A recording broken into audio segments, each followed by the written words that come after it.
Nice to be here this evening. And if anybody can join us or is watching this later, I think it's going to be really informative and helpful. So I'm introducing Dr. Hogenkamp, who is from New York. I think, is Clinton in upstate New York? It is, yeah. Not sure where, yeah. Near Utica. Yeah. Near Utica. So Dr. Hogenkamp, before he went to medical school, taught chemistry in Austria, went to college in upstate New York in Syracuse. Med school in Syracuse. Right. Did a residency in Syracuse, and has been in private practice in Rutland since 1999 with your wife, right? Right. And that's a huge achievement. That's a long time to be in private practice. 25 years of practice together. It's amazing. So you know your community well, and you know your patients well, and they trust you with all kinds of different things, because family doctors do everything. And we look forward to hearing your presentation, and I hope that people find this informative. I'm coming to you from the Vermont Academy of Family Physicians, representing all the family docs and family medicine providers across the state. And just hopeful that we can have a conversation that maybe, eases some concerns or hesitations with regards to COVID vaccinations and other topics along those lines. So thank you for being here, Peter. Hey, thanks for having me. I really appreciate it. And I wanted to start off my presentation with two quotes, which I think are really helpful for kind of understanding not only the virus, but actually where we are in our response to the virus. And my first quote is that comes from Sir Francis Bacon. It's one of my favorite quotes because it applies to everything. And it's that man prefers to believe what he prefers to be true. And I'm going to come back around to that when we talk about the response to the vaccine, but just want to say it one more time. Man prefers to believe what he prefers to be true. The second quote is actually a Martin Luther King quote, and I kind of changed it around a little bit, but Martin Luther King said that injustice anywhere is a threat to justice everywhere. And I was thinking about this presentation. I thought to myself, that really kind of fits nice into this whole virus debate, because contagion anywhere is a threat to health and wellness everywhere. And I'll say that one more time. Contagion anywhere is a threat to health and wellness everywhere. So I wanted to start off after those two quotes with talking about a little bit of virology. That's my dog. Apparently my dog doesn't want to hear about virology. Hey, Lise, could you grab the dog? Anyway, I remember virology in medical school, which was a long, long time ago. And as I remember sitting in class learning about virology, I thought to myself, when am I ever going to need all this stuff that I'm learning right now? And 30 years later, I realized that, all that stuff I learned in virology was super helpful. I'm not going to give you the details, but I want to give you a couple quick pointers about virology, because if we understand what a virus is and how a virus spreads, I think it's going to help us in our response to it. So the first thing I wanted to tell you is that a virus is an obligate cellular parasite. And in fancy terms, that just means that a virus can't live on its own. It has to live inside a compatible host. And for the COVID virus, we humans are compatible hosts for sure, but it can't exist on its own. It's only with compatible hosts. So keep that in mind. When we first came out with this epidemic, in March of 2020, there was all this concern about, being the virus on objects and on surfaces and this and that. And there is some, it is transmissible somewhat from that, but by far the bulk of viral transmission is in the air, where you're breathing in droplets of the virus that come directly from one host to you. The virus can't live long periods of time outside of you. So it has to have a host to live in. And that's an important thing we're going to get back to in a second. The second thing I want you to know about viruses is that a virus doesn't want to kill you, because as I mentioned, a virus, it has to have a compatible host. If a virus infects me and I die and I can't infect somebody else, well, that virus isn't going to actually succeed. So the most successful viruses are viruses that are transmitted easily between hosts, but they're not deadly, because the deadly viruses kill the hosts that it is trying to use to spread to everybody else. So keep that in mind, especially as we talk about the Omicron virus coming up very shortly. The virus needs you as a host, all right? It can't live outside the body. So the second thing you need to know about viruses is that they're constantly mutating. And we've seen this. We certainly heard it on the radio, we've heard it on TV, but what does it actually mean? It means that as the virus replicates, the more it replicates, the more it mutates. It's looking for a mutation that's going to make it a more successful virus. And what the great majority of mutations from the virus actually make it a less successful virus, and those mutated strains simply die off. But the 1 in 10 billion mutated strains that are more successful, those ones rise to the forefront. And that's what we've seen with the COVID virus, with all the different variants that we've had, the alpha variant, the beta variant, gamma variant, the delta variant, and now the Omicron variant. These things were mutated strains that were more successful than the strains prior to that. And so they rise to the top. They become the ones that are predominantly circulating in the population. Keep in mind that not every variant that we see is going to ultimately be very successful. For instance, I remember when Delta was just coming out, I read an article in the New York Times about a Lambda variant, and it said the whole idea of the article was that the Lambda variant was going to make everything we knew, or was going to make Delta a laughingstock, but that just didn't pan out. The Lambda variant just died off very quickly, and we all know that the Delta variant is by far right now the predominant variant. So there is a little bit of a waiting game with these. We have to see, what time tells us. For instance, when we get back to this Omicron variant, I want to talk about that in a little bit. The Omicron variant is definitely more transmissible than the Delta variant, and that's a big part of a virus's success. We don't know. There is no data. Let me repeat this. There is no current data as of December 1st at 7 p.m. that the Delta variant is going to be more dangerous or more deadly than the other variants. Remember what I said before about a virus's success. Viruses don't want to kill their hosts. That makes it less successful in general. So just because this virus is more transmissible does not mean that it's also going to be more deadly. So please keep that in mind, especially with as we wait over the next couple of weeks to take a look at the data. I was just doing research before this talk this evening, and there's observational data, which tends to be very weak, that the deadliness of the virus or how dangerous it is in terms of causing hospitalizations, ICU admissions, and deaths, that it's no different or perhaps even less than the Delta variant. But again, we have to wait 2 to 3 weeks before we learn that. But the point I wanted to make to you is it doesn't have to be that way. And again, the virus doesn't want it to be that way. So now that we've talked about a little virology, and I've bored you stiff talking about virology, but again, that's important information to have as we talk about the vaccination, our vaccination efforts to get rid of the virus. We're going to remember what I said, that viruses can't live on their own. Therefore, they need to have hosts.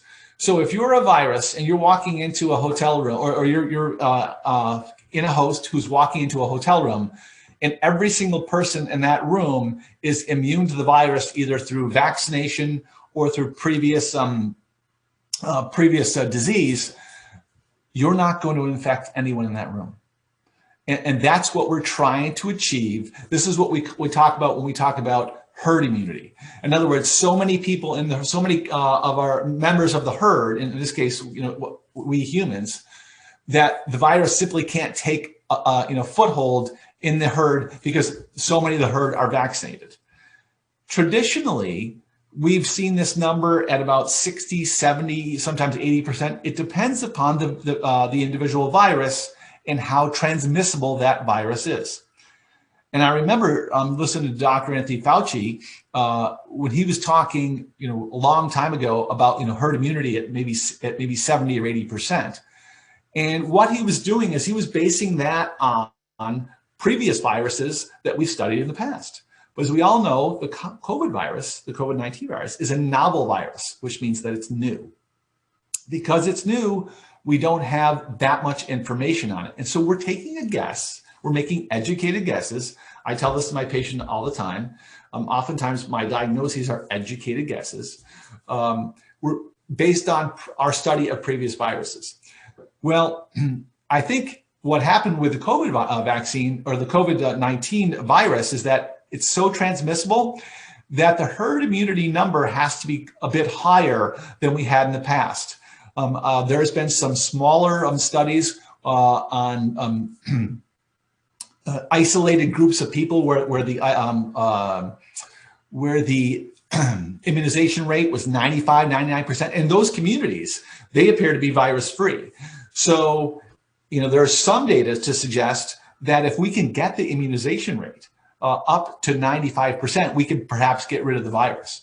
And it just goes to show you how transmissible this virus is that in other viruses, we were thinking, 80% would do it, 70%. Now we're looking at maybe 90, 95% to try to eliminate the spread of the virus. 95% immunity is extremely hard to get to. And as we're talking, we are sit here in the state of the union has the #1 vaccination rate, and we're still well short of 95%. We're getting there, but we're still short of that. So if we can't get to 95% immunity rate, is it a lost cause? And the answer to that is definitely no, because there's a second thing that we need to look at. There's a second goal for us. And that secondary goal, which is much more reachable, by the way, is if we can prevent the virus from causing serious illness. In other words, if we can limit the virus's effect to minimal symptoms and prevent serious illness, then in many senses, the pandemic would then be over. For instance, if the virus did not cause serious illness, as defined by hospitalization, ICU admission, and death, those are the three things that we categorize as being serious illnesses. And it only caused people to have respiratory symptoms that they could deal with at home, then we wouldn't even really be even having this conversation. If COVID had never caused any of those problems, if it was just a much more indolent virus that only caused traditional cold symptoms, there would be no pandemic to begin with. And if we can bring those symptoms back down to minor illness, then in my opinion, and in the opinion of many others who study these things, the pandemic would essentially be, for all intents and purposes, be over. So again, keep in mind now that serious illness is defined as hospitalizations, ICU admissions, and death. So now that I've mentioned that as a goal, I'm going to bring up the vaccine. And if there's one thing that the vaccine has been tremendously successful at, it's preventing serious illness. I'm going to talk about two states briefly here. Those states are Minnesota and Washington State. And I use those two states specifically because they keep the most detailed data on COVID illness rates. And just to kind of shrink this data down into a little one-sentence thing that we can all listen to and remember, in the state of Washington, if you are under 65 and you are fully vaccinated, the death rate from COVID is essentially 0. I'm going to repeat that because it should be a tremendous boost to you. That means if you're under 65 and fully vaccinated, your chances of dying of the COVID infection is essentially 0. In Minnesota, they have the similar data for people under 50. If you're 50 or under and you're fully vaccinated, you have almost no risk of dying, almost 0 risk of dying from COVID.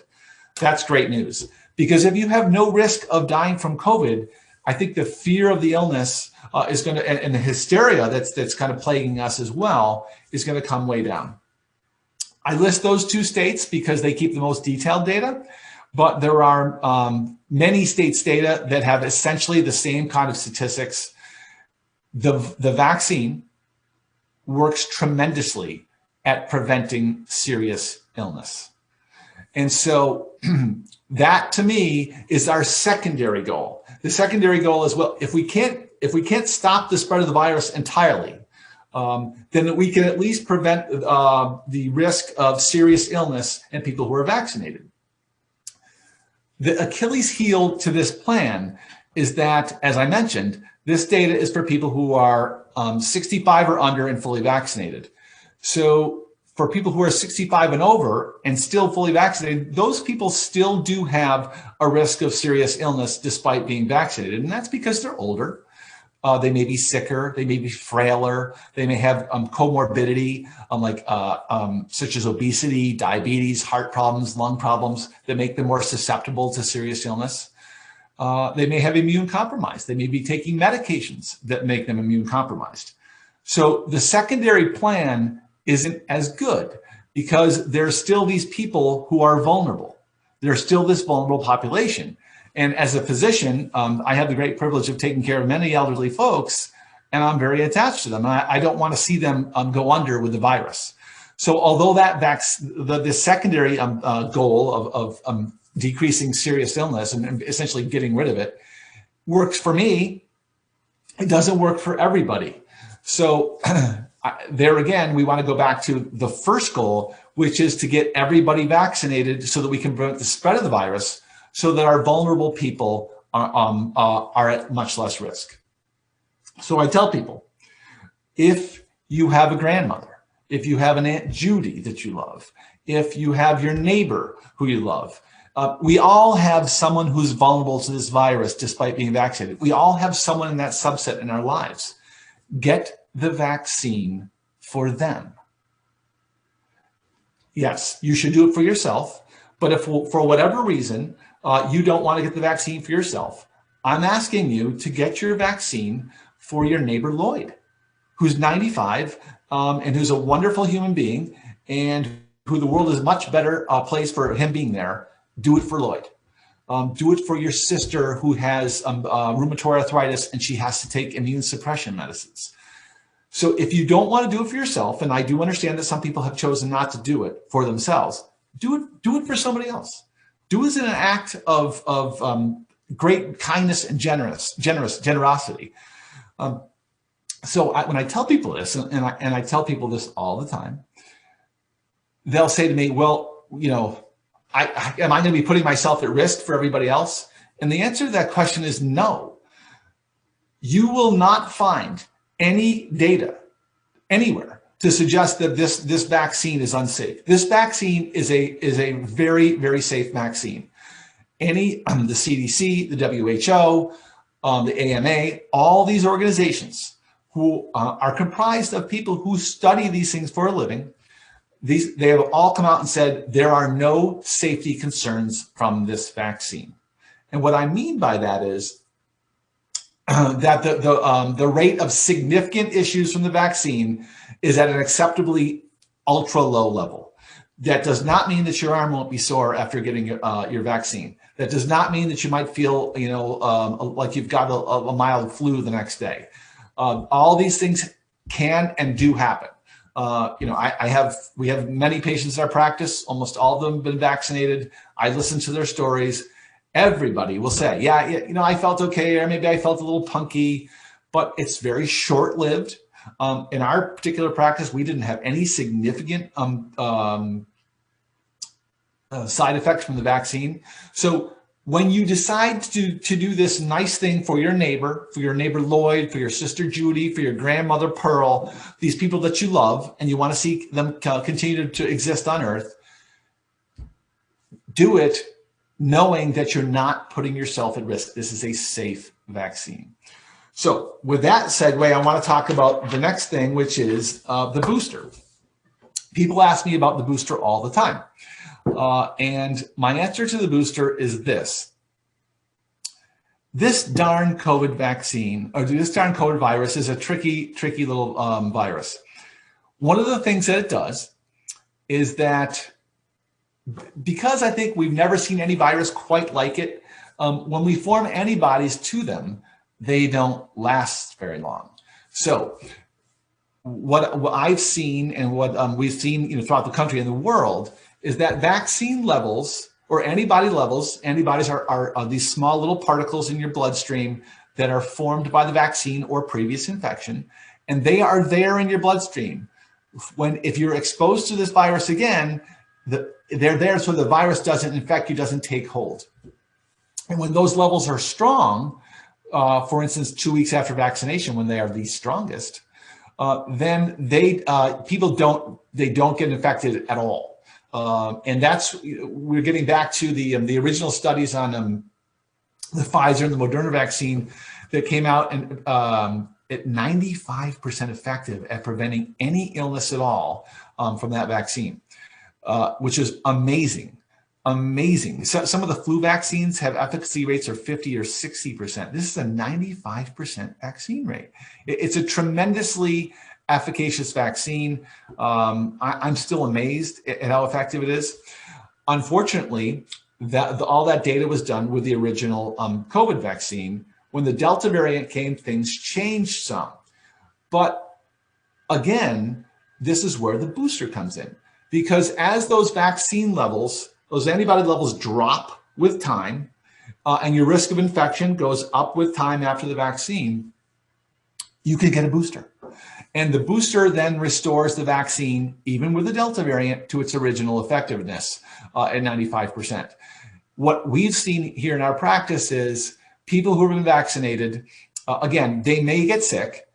We have had very, very few instances of serious illness among patients who are fully vaccinated, and all of those in a patient who are in those previous vulnerable groups that I mentioned. But we care about those people too. So keep that in mind. We don't want to dismiss them. It's just saying they're a vulnerable population. We want those people to be healthy and well as well. So as that vaccine becomes less effective, we then boost it. And so when you get the booster, 2 weeks after that, your antibody levels have risen up to that nice, robust level where we don't get any illness at all. And the nice part about that is, if we're not getting any illness, we're not transmitting it. So the data on the booster and its effect on transmission, those studies are still being done. But in general, and again, these data are going to come out, and we have to listen to this data, because we haven't always been right in our predictions about COVID. And that's the most important thing. The lesson that we've learned from this is, we make predictions, but then we follow the data, we follow the science, and we listen to the science. We don't listen to anything but the science. Because when we listen to other things other than the science, then we get into all this other stuff, like people not wanting to get the vaccine, and misinformation. And misinformation is deadly. It may not be deadly to you, but it may be deadly to your neighbor, who's, again, the one with the immunosuppression drugs for rheumatoid arthritis.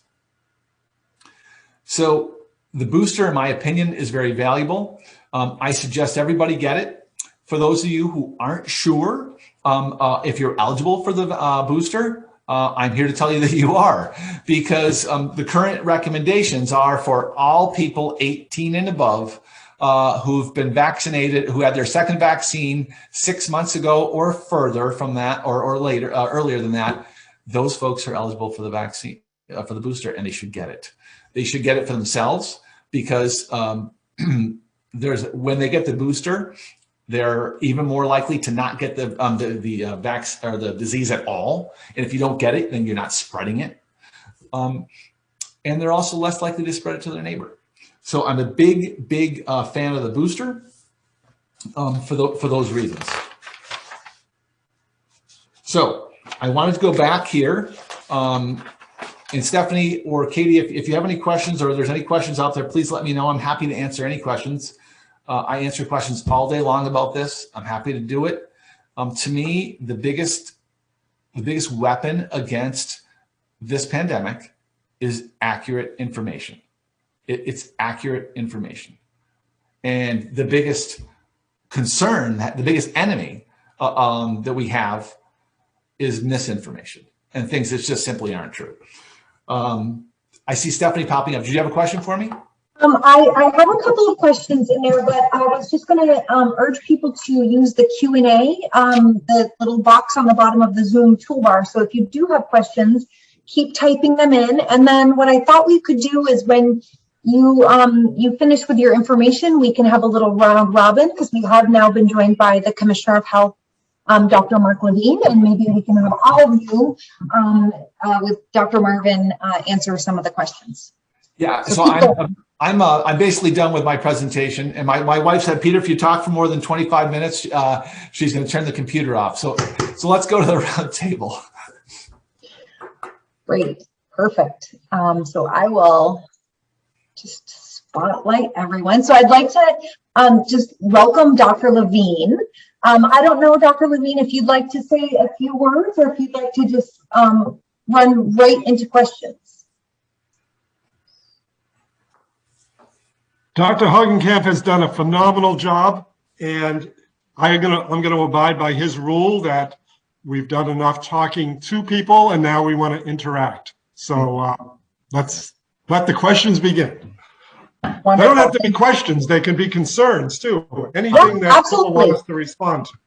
Absolutely. Anything you have to, anything on your mind, please type it in the Q&A box. It can be anonymous, so you can type in anything that you would like, and I will pose that to our panel. So I think one of the first questions is, you talked a lot, Dr. Hogenkamp, about the studies and that a lot of people looked over the studies, but it seemed like it was really a short amount of time and a really tight turnaround. So how do we know that there won't be side effects or things that come up in the future from the vaccine?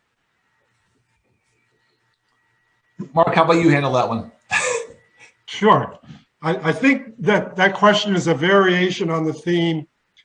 Operation Warp Speed went really fast, and why should I trust vaccines that were made so quickly? So part of the answer to that is that even though it seems like it went very fast, this messenger RNA technology, which is new to most people because they never had a vaccine injected into them before with that technology, is terribly new and experimental. And the real truth is that it's not new and experimental. It's been around for over a decade, and it's been researched during that time. Prior rarer infections than COVID have been actually used to develop vaccines against them with the messenger RNA. Currently, companies are looking at doing flu vaccine with messenger RNA. So this is now an accepted, if I could call it, standard of care that has proven over time to be worthy of our attention and not fear, but worthy of our respect, because a lot of time has gone into this research.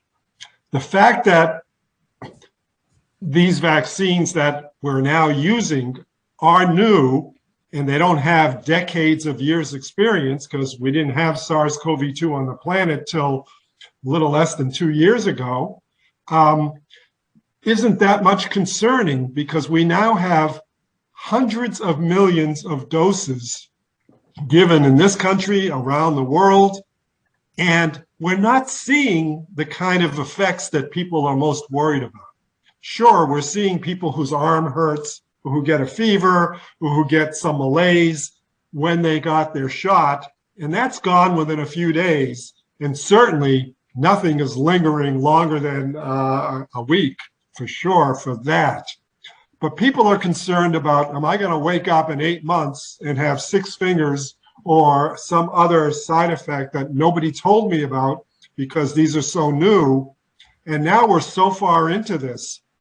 In this country, we've been doing it since January, so it's almost a full year. In the clinical trials, add on the 6 months that came before that, when those trials began, and nobody is seeing long-term effects that would be concerning to people resulting from getting vaccinated. In fact, what they're seeing is long-term effects from getting COVID before people got the chance to get vaccinated or who chose not to get vaccinated. And the likelihood of getting long-term effects from having a COVID infection are way more than having any long-term effects from having gotten vaccinated to prevent the infection. You know, Mark, I like your point. And when I was researching this today, I looked up the number of vaccines that have been given worldwide. It's over 4 billion. Over 4 billion vaccine doses have been given. And, when people say to me, well, I don't know what's going to happen, I'm like, well, listen, we've given 4 billion doses. And we are seeing tremendous safety with these things. And again, this isn't 20 years down the road, but the likelihood of something happening 20 years down the road from a vaccine like this, we just haven't seen like anything like that in modern medical history. The other thing I always tell people is that everything in medicine is about risk versus benefit. Risk, benefit, risk, benefit. Is there some risk to this vaccine? There is a slight risk. It's very, very low, but it's a slight risk. What is the benefit of the vaccine? The benefit of the vaccine is it prevents you from getting COVID and getting serious illness with COVID. Again, about 1% of people, these numbers are they're different depending on where you look, but this virus has a 1% mortality rate. That means 1 out of 100 people that get the virus die. So the benefit of that vaccine is that you're now taking yourself out of that group. The other thing is, as you were talking about, all these COVID long haulers, these are people who had COVID, survived COVID, but are now having long-term symptoms from COVID. The vaccine, again, is going to prevent that risk as well. So the way I look at it is, if you're looking at this in a scientific fashion, the risk benefit of getting the vaccine comes out heavily in favor of getting the vaccine. One thing I was going to say, if you can hear me okay, I was in clinic today and yesterday, and I saw quite a few people, patients I know really well, who are not yet vaccinated. And I always try to dig down into sort of the why and try to find that common interest that we both have. And it's zero judgment. I mean, I think patients have hesitancy but they're good people, they're good parents. And I have to kind of think to myself, why? Like, where did the trust break down? Especially, we can go through those numbers, and I can put myself out there and say, I was one of the first people to get vaccinated in our county because I wanted to make sure that if there was anything wrong with it, that I put myself out there just to see. And then I got my kids vaccinated right off too, just to sort of show, like, I trust this. And I hope that helps people trust it as well, because I'm really, really comfortable having my own 3 girls get the shot who are all pretty young. But I also sort of still have to question, like, what is the concern, and value that concern, and at least honor that concern where it exists, because, people have that concern, and what we can do. And one of the things that's worked for me is to share those personal stories of myself and my kids, because, people know me, they know I'm not going to do anything to my kids that would be harmful. And when I do get those questions about sort of the speed that it occurred by, and the Operation Warp Speed, one of the things that I'll say is, it took a long time to invent the automobile, but now that we know how to do that, we can make lots of different kinds of automobiles fairly quickly. So we're really modifying technology that we understand better now because we've had it for longer. We've had vaccines for a long time. We kind of get it. And we also recognize the vaccine itself, and Dr. Levine would probably be able to give me the number of hours that it's actually in your body. The vaccine itself is not in your body all that long. It really gets looked at. Your body kind of goes, whoa, something new. Let's remember that. Let's make a blueprint in our head. Well, now we're going to create a little reserve army that we're going to stick away somewhere till we use another time. But then it kind of gets rid of it really quickly. I don't know how many hours, but it's not that long that you actually have that vaccine in you. And it's not actually the virus that's in you. It's the vaccine that's in you. So those are like my little pearls that sometimes help with my conversations with patients, just to kind of try to meet people where they are and understand that there's hesitancy, perhaps just from just concern for their own safety and their family safety. And I have to value that. That's not coming from a bad place. But I sometimes it helps get people a little closer. And I've had plenty of people that then said, oh, I was going to get vaccinated a month or 2 from now, but I may as well just get it now so you stop bugging me. And now it's in your primary care office, so you can do just that during that visit and when you have those questions. So we do a lot of vaccinating, a lot of boosting, a lot of conversations too. That's been a huge help for my patients. Is nowadays, a lot of people get shots in the pharmacy as well as in our offices, kind of thing. And I much prefer them to get shots in our office, and the patients do too. So now that we have all the vaccines in our office, thank you, Dr. Levine, and we really appreciate what the state health department has done getting us these vaccines. We, my office, one day we opened up a Pfizer vaccine because someone wanted it that day, and you know what we did? There's 6 total vaccines in that vial. We ended up using them all by the end of the day. And because we just called people in our practice that we knew were eligible for a booster. It's like, listen, would you like to come to our office and get a vaccine? And that meant something to people to get it at our office with people that they knew and trusted. So I think that the delivery of the vaccines to the primary care offices was a great thing.